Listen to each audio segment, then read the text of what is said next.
안녕하세요. 교우 여러분 행복한 아침 맞고 계신가요? 10월 9일 수요일 새벽 성서 읽기에 오신 여러분 모두를 환영합니다. 오늘은 예수님의 가르침이라는 제목으로 마태복음 5장 27절부터 36절 말씀을 함께 묵상하시겠습니다. 오늘의 한마디는 한신 기장의 큰 어른이신 장공 김재준 선생님의 말씀입니다. 그리스도의 교훈을 기준으로 예와 아니오를 똑똑하게 말한다. 그 다음에 생기는 일은 하나님께 맡긴다. 그는 핍박과 투쟁 많은 삶을 살았습니다.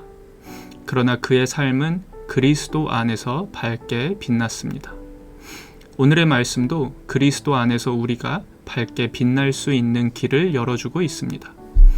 마태복음 5장 27절부터 36절까지의 말씀을 읽겠습니다.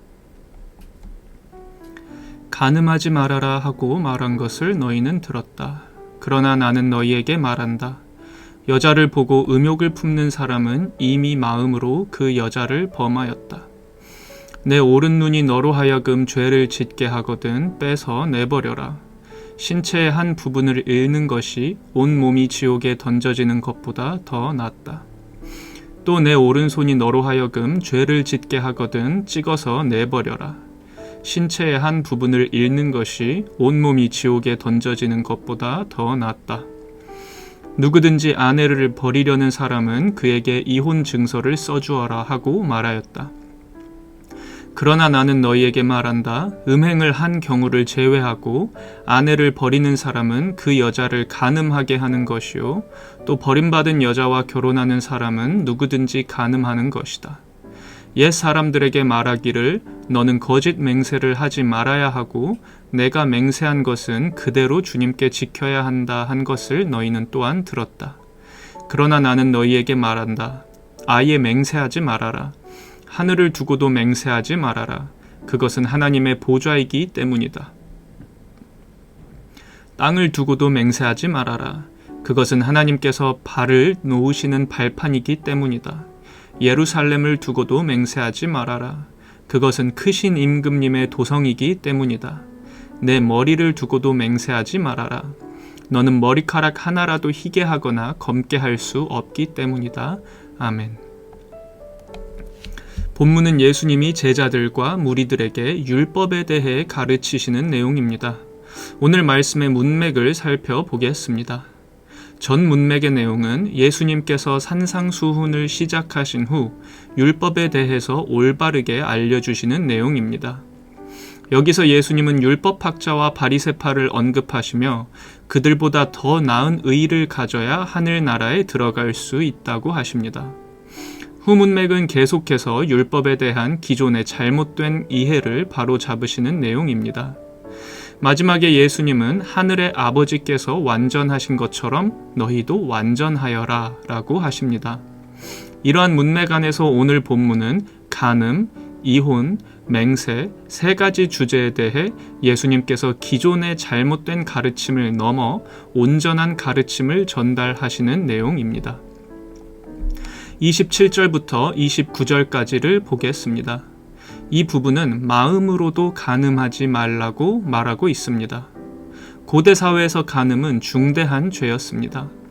그러나 그 기준은 행위적이고 또 남성 중심적이었습니다. 예를 들면 결혼하지 않은 한 여자와 남성이 동침하다가 발각되면 간음을 한 것으로 간주됐습니다. 그러나 죄의 형벌은 여자에게 훨씬 더 무겁게 적용되어 남자는 사회생활을 이어나갈 수 있었던 반면에 여자는 사회적으로 매장되고 심하면 목숨을 잃을 수도 있었습니다. 간음한 여인에 대해 너희 중에서 죄가 없는 자만 이 여인을 돌로 쳐라고 하셨던 예수님의 말씀이 기억납니다. 하여튼 고대 사회에서 간음은 여성에게 있어서 아주 중차대한 문제였습니다. 지금의 바람과는 비교가 안 되죠. 그런데 본문에서 예수님은 남성에게 까다로운 기준을 적용하십니다. 먼저 명령을 받는 대상을 남성으로 제한하십니다. 물론 이것은 여성에게는 성적 욕구가 없다고 보았던 고대 세계관을 반영한 것일 수 있습니다.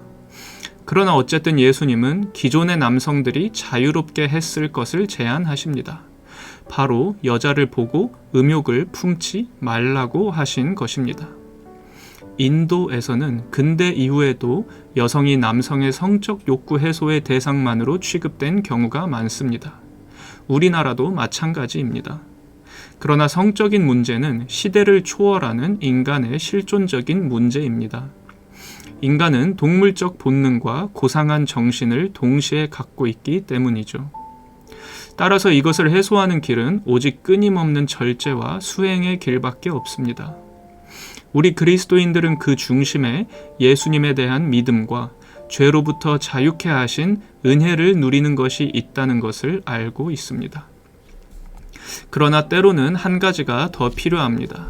그것은 바로 두려움입니다. 예수님께서는 지옥에 대한 두려움을 이용해서 남성들이 마음의 정욕을 제어하게 하십니다.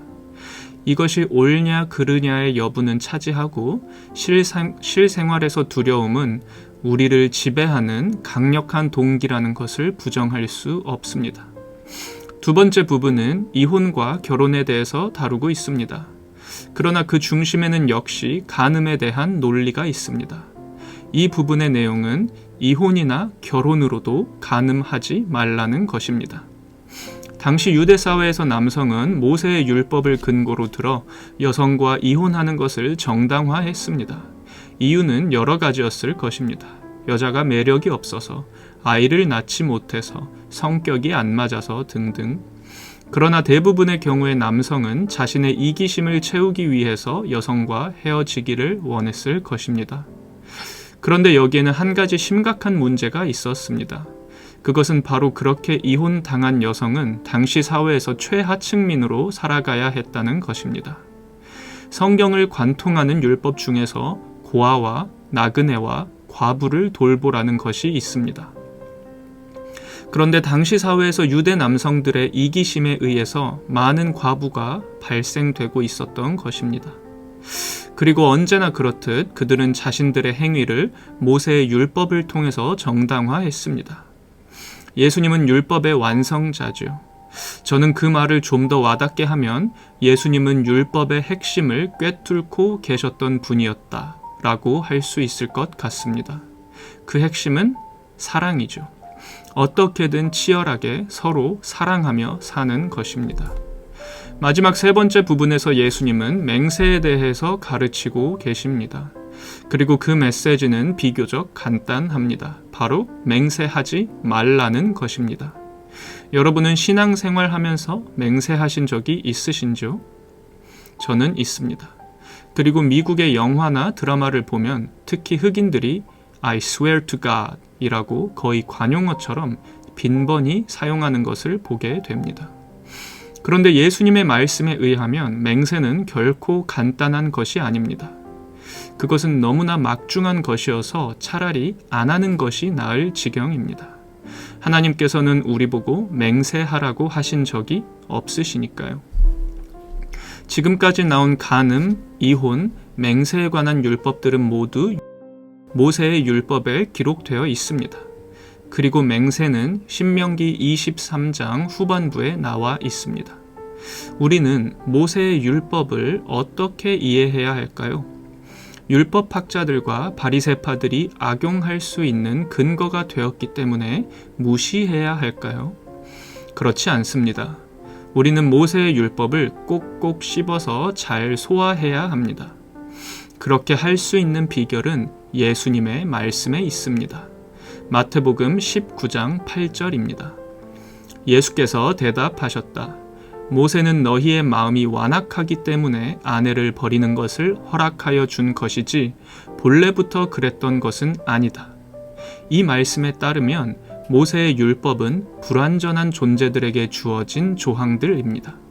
따라서 그 자체로 진리를 담고 있는 것이 아닙니다. 다만 인간을 자극함으로써 보다 더 완전한 존재로 만들어 가기 위한 목적을 담고 있다고 볼 수 있습니다. 그렇기 때문에 수정이 될 필요가 있었습니다. 아니, 본 뜻에 더 가깝게 회복될 필요가 있었습니다.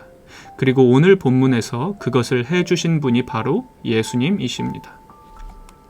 율법은 우리의 생활과 뗄 수 없는 중요한 존재입니다. 예수님도 자신을 율법의 완성자로 계시하셨지 율법의 파괴자로 말씀하시지 않으셨습니다. 그리고 우리는 예수님이 직접 우리에게 말씀해 주신 율법의 본 뜻을 알고 있습니다. 그것은 서로 사랑입니다. 그러나 이 말도 부족합니다. 왜냐하면 각자가 생각하는 사랑이 다르기 때문이죠. 누구는 억압적이거나 폭력적인 사랑관을 갖고 있을 수 있습니다. 누구는 방임적인 사랑관을 갖고 있을 수 있습니다. 그래서 우리에게는 예수님이 필요합니다.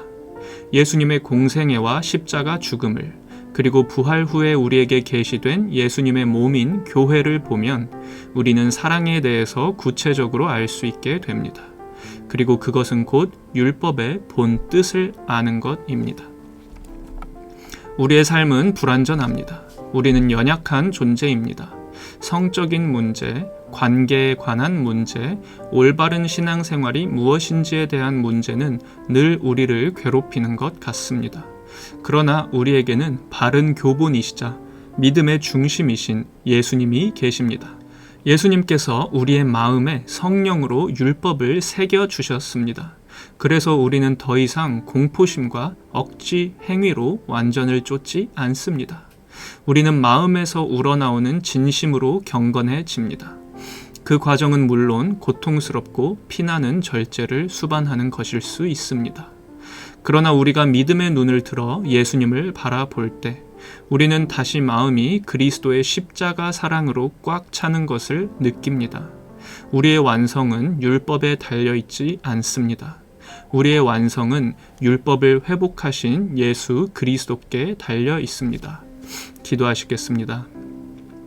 사랑의 하나님, 오늘 말씀을 통해 율법의 본 뜻을 알려주셔서 감사합니다. 저희가 이기심으로 율법을 남용하는 것이 아니라 그 핵심인 서로 사랑으로 율법을 살아내게 하옵소서. 예수 그리스도 이름으로 기도합니다. 아멘. 오늘의 찬양은 예수 피를 힘입어입니다. 마커스 워십의 목소리로 들어보시죠. 새벽 성서 읽기는 한국 기독교 장로회 총회교육국이 만드는 말씀과 삶을 교재로 합니다. 많은 관심 부탁드립니다. 감사합니다.